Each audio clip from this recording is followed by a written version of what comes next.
Welcome to the sandwich generation, where you and I are stuck in the middle between our kids and grandkids and our parents and our grandparents, and we're just trying to make it okay for everyone.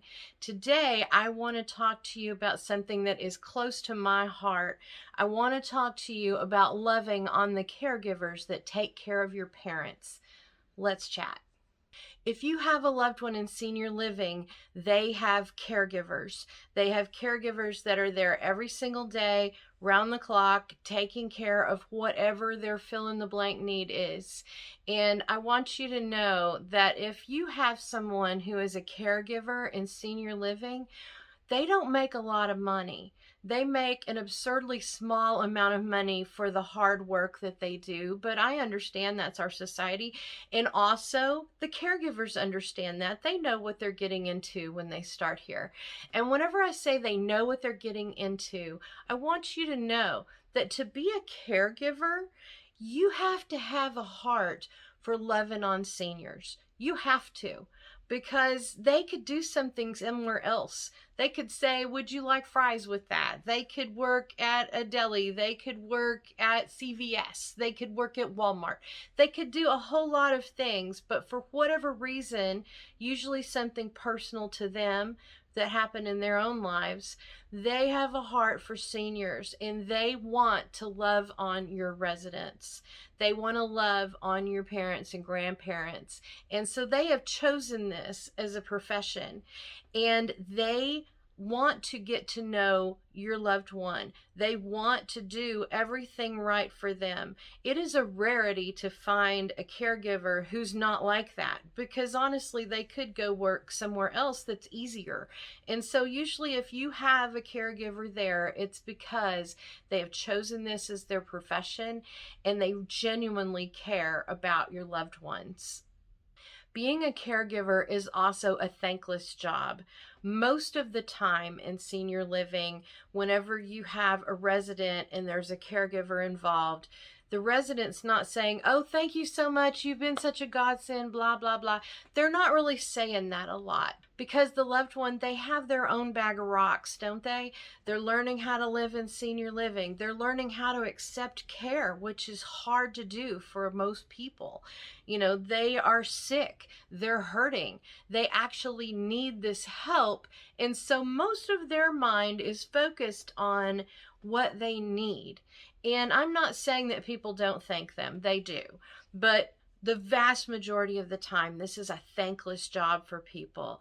And so you reaching out and thanking them, even in the smallest sort of way, is a touching thing for them that will touch their heart and imprint on them for years to come.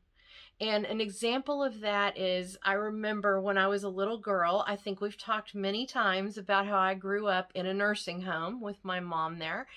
And I noticed that the caregivers there at the time, we just called them aides.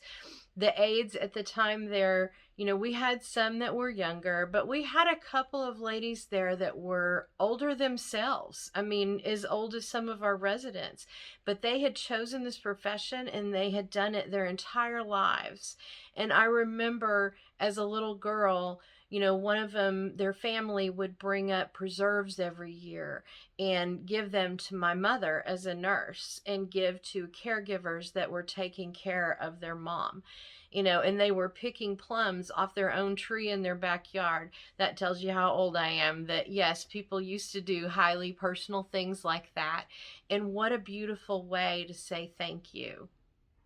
Caregivers work long hours, and all of those hours are full of being a caregiver. They're not one to really sit around and hang out because they don't have time. They have everyone's needs to meet, and they have a schedule every single day. And so, yes, they are busy all the time. And with COVID right now, it has made everything so much worse because, for example, when you move someone into senior living, you're not able to pop in and out all the time like you would have, say, a year ago before the COVID crazy started happening. And so people like our caregivers have really gone over and above right now for everyone in terms of helping your loved ones settle in terms of getting to know them and setting up their apartment just just the way they like it, folding their clothes just the way they like them. There's just so many things they do in a day, even in the middle of COVID, to go over and above what they were doing before to make your loved one feel safe and included and wanted and loved.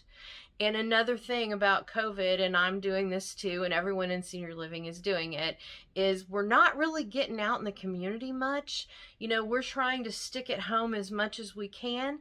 We're trying to, you come in, you take a shower after work to decontaminate yourself, and you very much do not want to pass on any sort of germ to someone in senior living. And that's always been the case. During flu season, we all get flu shots and we're extra careful.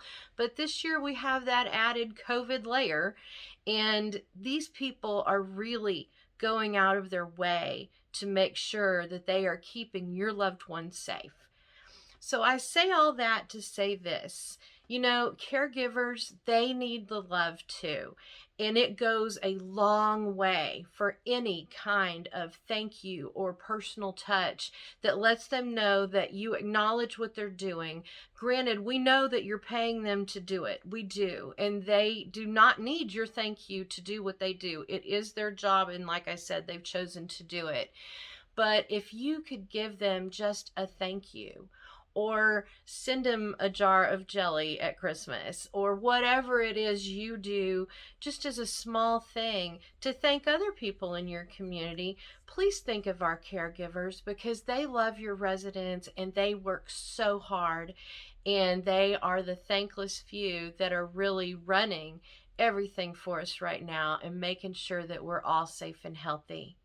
I hope this gives you a little window into senior living and how much the caregivers really do put the word care in there. They actually care, not just provide care. So as you're running around this season, I hope that you'll stop for just a moment and think of these caregivers. Let's think all these things through and show them your love. And if you have not subscribed yet, I would invite you to do so. And please like and share these videos so that we can show other people, because there's a lot of people out there right now that need to hear these words. I appreciate you watching today.